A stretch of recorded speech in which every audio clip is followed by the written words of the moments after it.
Hello, everyone. This is Professor Joseph Holbrook. We're starting into, I think it's week 11 of our series, our semester, and our series on Introduction to Christianity. And we shall continue today with the 19th century in the United States. So we are using Alistair McGrath's chapter 4, Age of Revolution, the 19th century in the United States. The textbook says America, but I choke when we call the United States America. That's my bias as a Latin Americanist. So I prefer to use the word United States. The page numbers are from 255 to 2. That's not right. It's got to be 263 or 73. So let me. So this is our outline. We'll talk about church and state, the wall of separation, the Second Great Awakening in the 19th century, and the rise of American Revivalism, European immigration, religious diversification, the emergence of the infamous Bible Belt, the Civil War, and Pentecostalism. We may not get through all of that. I see 265, so it's from about 253 through 265, about a little over 10 pages that we're going to cover. So, going right in, let me stay in this mode. I don't have my other computer in front of me. So the U.S. Can be considered as one of the foremost Christian nations in the world. I think it can be argued whether the United States Constitution was Christian or the framers intended the United States to be a Christian nation in the official sense. That can be disputed. But what cannot be disputed is that there has been a lively and thriving religious culture of Christianity in the United States since the First Great Awakening. So in terms of the culture and society, the majority consensus has been Christian. Although I would contend that the founders of the country and the writers of the Constitution were for the most part deists or Unitarians, and so they may not be considered Christians in the sense that most Christians think of today. So we begin by examining the issue of constitutional separation of church and state. And so this process of shaping the Constitution took almost a decade. There was widespread agreement that any constitution should avoid the European model of giving preference to a Christian denomination. There would also be no established church, as in England there was the Church of England. In Holland there was the Dutch Reformed Church. In Denmark there was the Lutheran Church. But that was not going to be the structure of the United States. There'd be no United States Church. So no denomination was going to be given preference or privilege. A number of individual states initially retained a form of establishment in which multiple denominations received government support. New England, for example, was congregational, descended from the Puritans. Virginia was Anglican, which was Church of England. Pennsylvania was Quaker. Rhode Island was Baptist. New York was Dutch Reformed and Jewish. Maryland was Catholic. So you can see the problem here. You can see the problem why it was impossible for the writers of the Constitution to even consider selecting one of those many options as the official church of the United States. There were almost as many different churches prevalent as there were states in the European colonies, the British colonies. So three views emerged. The traditionalists followed Patrick Henry, believing that the support of religion was essential to maintain the social order. So he was in favor of levying a tax that would go to one favored church out of many. Rationalists such as Thomas Jefferson and James Madison argued that separation of church and state was necessary for the guarantee of liberty of conscience. The third group, which was not that far away from the rationalist point of view, were Baptists, primarily Baptists and Methodists. The book here says Presbyterians, and they kind of flip-flop back and forth between the frontier religion and the elite established religion. But primarily Baptists and Methodists and some Presbyterians believed that churches would be corrupted if they were given positions of political power or social privilege, and argued that churches should be protected from the corrupting influence of government. My, how we've changed. Jefferson is in the upper left, in the middle is Patrick Henry, and in the upper right is James Madison. And the lower right is yours truly. So Jefferson and Madison, who were respectively the third and fourth presidents of the United States, prevailed in their perspective of separation of church and state, and that it should protect liberty of conscience, that no one should be forced or pressured to adopt a faith that they didn't genuinely choose to believe. Jefferson and Madison believed that the separation of the religious and civil realms was the best way to ensure domestic peace and to avoid the oppression and injustice that would arise from a religious establishment. They had no desire for the new American Republic to be damaged by wars of religion like happened in Europe in the 17th century. So in 1779, Jefferson submitted a bill to establish religious freedom in the Virginia legislature, arguing in favor of freedom of religion, including the right not to support any religion. The government should not, he argued, compel anyone to support a religion in which they did not believe. There should be no religious test for anyone intending to hold public office. Magistrates should stay clear of the religious controversies and only become involved in such disputes when they were a threat to the public. So the Constitution of the United States was adopted in 1787 in Philadelphia, Pennsylvania, and ratified by 11 states, 11 out of the 13. The Constitution itself omits any reference to Christianity. The First Amendment, however, passed in 1789, was regarded as being of fundamental importance to any understanding of the place of Christianity in the American public life.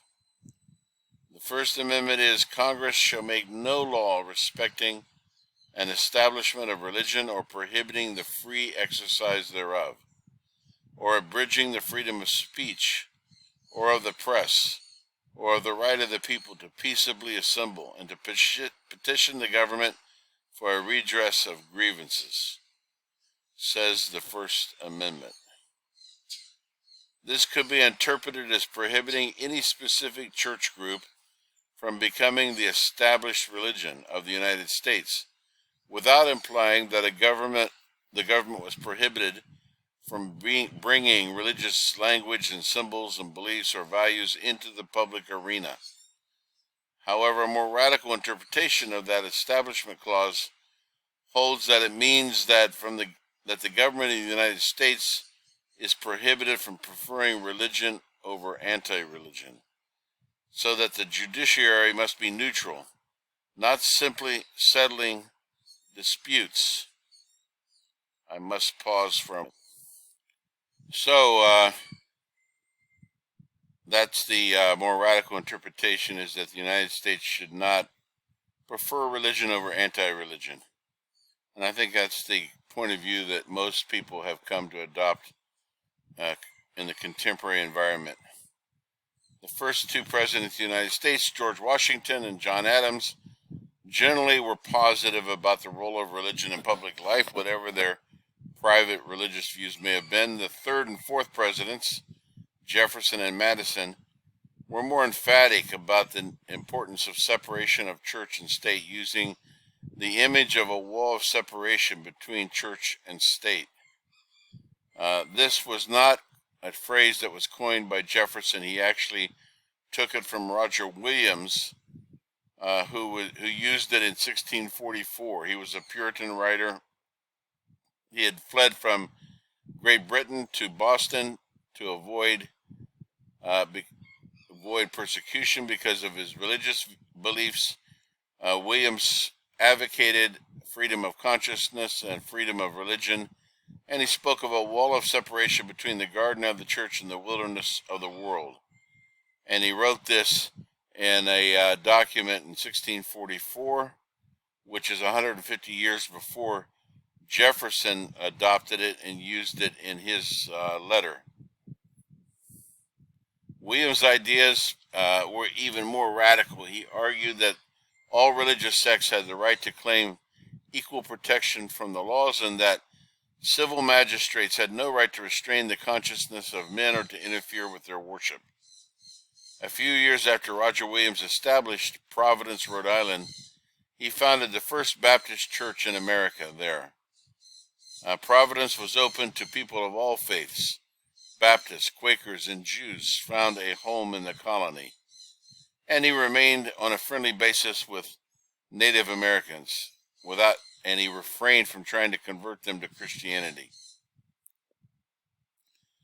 So here's a picture of Roger Williams arriving as he flees Boston, arriving at the Wampanoag Indian settlement in Rhode Island, near the location of present-day Providence, Rhode Island.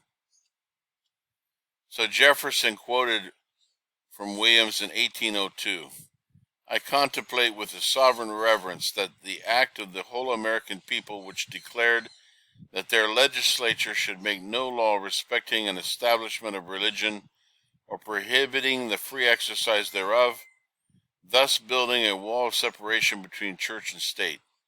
Adhering to this expression of the supreme will of the nation on behalf of the rights of consciousness or conscience, I shall see with sincere satisfaction the progress of those sentiments which tend to man all of his natural rights, convinced that he has no natural right in opposition to his social duties," wrote Thomas Jefferson. Another topic for us to consider is between 1800 and 1860, the population of the United States expanded from about 5 to 30 million people. That is a huge increase. Just from 5 to 10 million would have doubled the size of the United States. But over this 60-year period, not only did it double, it more than tripled. This growth in population was accompanied by a territorial expansion, such as the purchase of Louisiana in 1803, which had been in the possession of the French, and some believed that this expansion would lead to a loosening of the morals of the country, the Christian moorings, because it would bring a huge number of French and also Mexican Catholics into the United States, because shortly after this, around 1844, there was a war with Mexico, which half of the territory of Mexico was taken from Mexico and absorbed into the United States with a large population of Mexican Catholics. So you have French Catholics and Mexican Catholics being who already lived in these territories, and the boundaries of the United States moved and incorporated them in the national public sphere. So there was abundant evidence that many sought to cope with radical and social political change of the times by rediscovering their religious roots. Protestant church attendance rose by a factor of 10 over this period from 1800 to 1860, outstripping the population growth. Twice as many Protestants went to church at the end of this period than at the beginning. Why would that be? This can be attributed to the Second Great Awakening, 1800 to 1830. If you remember, we've talked about the First Great Awakening, which was around 1720 to 1740. The new patterns of religious revivalism developed during this period. Such religious revivals played a central role in the nation's developing identity and democratic principles. Although there was plenty of criticism, revivalism became deeply enmeshed within the American Protestant consciousness. And here's a picture of the famous Cane Ridge Revival in 1801 at Cane Ridge, Kentucky. You notice the tents in the background. So the people were coming and they would camp out and sleep there. This was the origin of the term camp meeting. You also see some people that have fallen down on the ground. And so there were some early pre-Pentecostal exhibitions of ecstatic worship where people would be overcome by the Spirit and would fall down during the preaching or the worship or the singing. So the Cane Ridge Revival broke out in 1801 in Kentucky. It lasted a week and was attended by at least 10,000 individuals.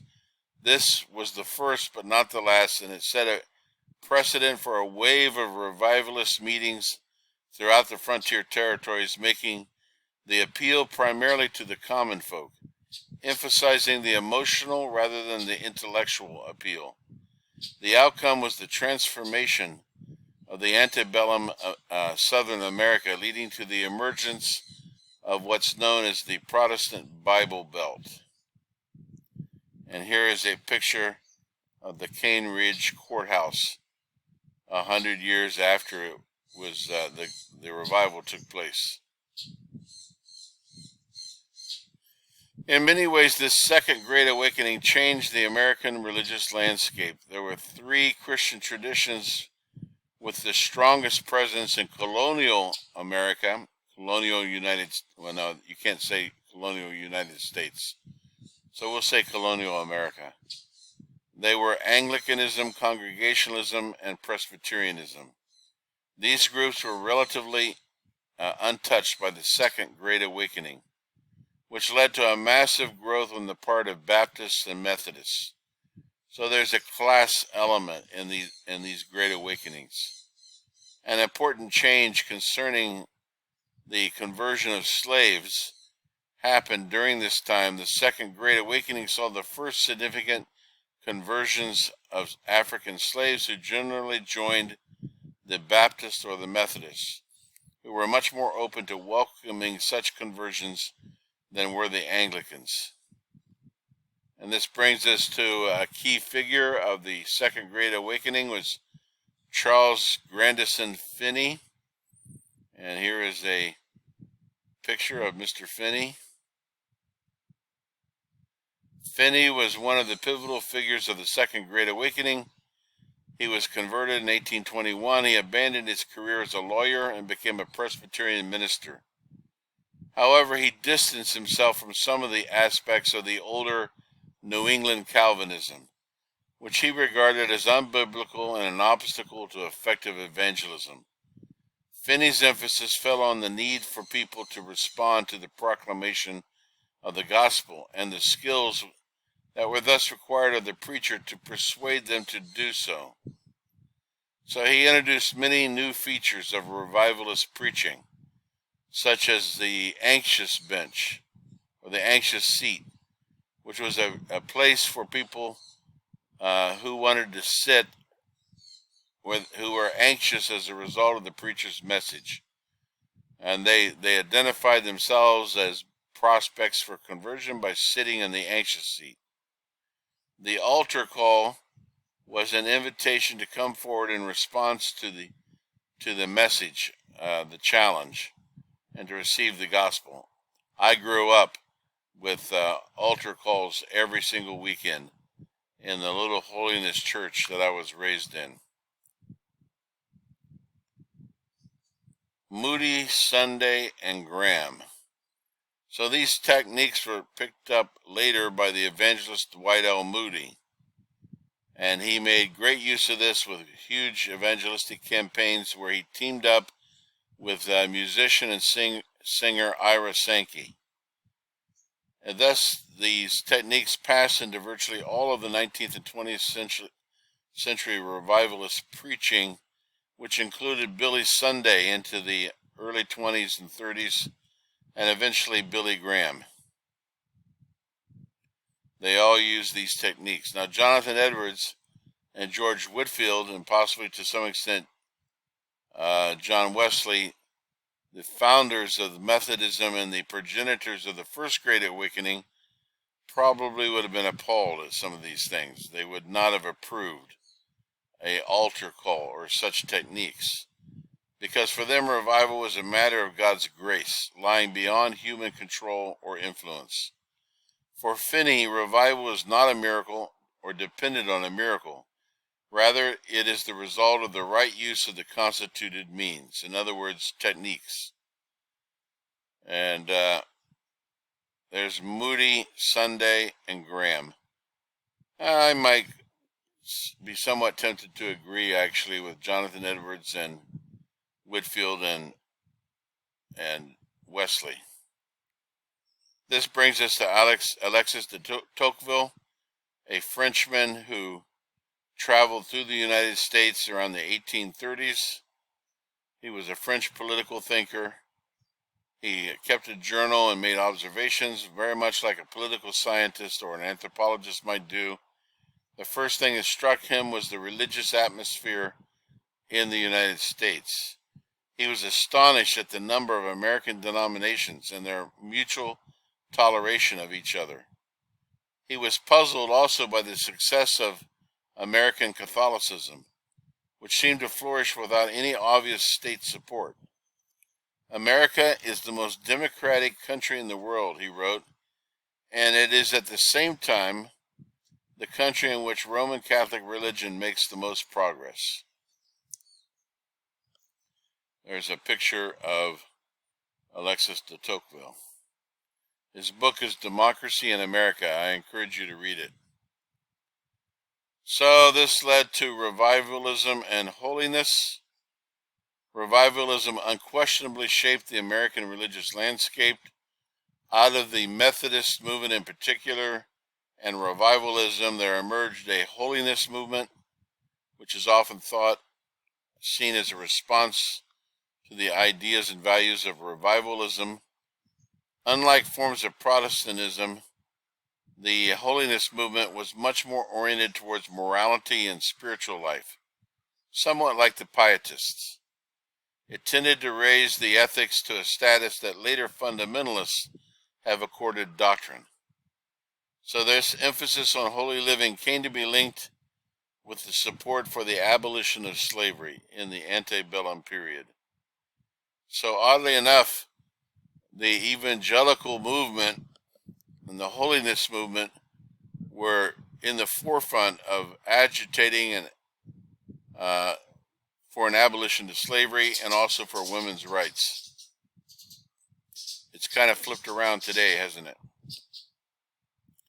The holiness tradition's emphasis on issues of Christian living was not limited to an attempt to end slavery. Oberlin College became the center of some serious attempts to erase racial and gender barriers, both within the antebellum church and society at large. Antebellum means before the Civil War, by the way. Its pioneering moves toward co-education led to its graduating some of the most vigorous and radical feminists of the era.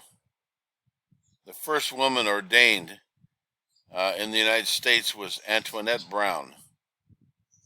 She was ordained in an American church. She was a graduate of Oberlin. At her ordination in 1853, Wesleyan Methodist minister Luther Lee preached on a woman's right to preach the gospel. Dwight L. Moody was the greatest revivalist preacher of the second half of the 19th century. He teamed up with musician Ira Sankey after their meeting at a revivalist campaign in Indianapolis in 1870. Moody and Sankey proved a formidable combination in the public advocacy of faith at a time of great social change, and were responsible for some of the best-known hymns of the 19th century. Using popular songs as his model, Sankey developed the verse-chorus model, which became characteristic of revivalist meetings of the period. And this brings us to European immigration and Catholicism. We've already mentioned how a huge number of Mexican Catholics were brought into the country in the 1840s. Also in the 1800s, a huge number of French Catholics were also brought into the country. So Catholicism already had begun to grow during a time of intense discrimination. There was a lot of suspicion towards Catholicism as a residue of the Reformation era and the wars of religion, and so Catholics were discriminated against. In 1634, a group of Catholic refugees had settled in the Chesapeake Bay area of Maryland, and Maryland became the first Catholic colony in America. Although Maryland was criticized as being a Catholic enclave, it soon established its credentials as a place of religious toleration. So the First Amendment to the Constitution prevented prejudice against Catholicism by government policy. Despite its overwhelmingly Protestant legacy, the United States determined that it would not legislate nationally against Catholicism in any form. And of course, I've already talked about the French and Mexican Catholics brought in between 1803 and the 1840s. And here is a picture of the Louisiana Purchase, the brown area in the middle. Also, this yellow area was Florida, where I live, was purchased from Spain in 1821. Texas was annexed in 1845 as a slave state. By the way, the reason why the Alamo was fought and Texas rebelled against Mexico was because Mexico attempted to abolish slavery, to make slavery illegal, and the Texans did not like that idea. I bet you never knew that. So Mexico ceded a huge portion of the Southwest after losing the Mexican-American War in the 1840s, and then the Oregon country was obtained from British claims.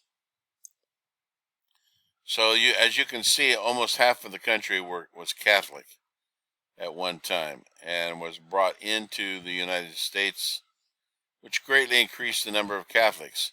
This led to something called nativism. Many Protestants were alarmed at the new religious directions in the nation, and it was estimated that the Catholic population in the United States increased threefold in the second half of the 19th century. Nativism became a significant ideology, rallying those who had already settled in America, the United States, against the newcomers, who they believed threatened to undermine their religious and political freedoms. Catholicism was regularly and aggressively portrayed as the other, or the threat, fundamentally at odds with the libertarian and republican principles of the United States. Rhetoric shaped perception, and perception became reality. Welcome to the Bible Belt. So I'm going to pause here and stop for today, and we will cover the second half of this section later on this week. I thank you for your kind attention. And as always, I'm eager to hear from you. Feel free to reach out, send me an email, make a comment below in the comment section of YouTube. Let me know what you think. Let me know what suggestions you might have for improvement. And we will continue with the 19th century Christian history in the United States in the second half of this week. Thank you very much. God bless and goodbye.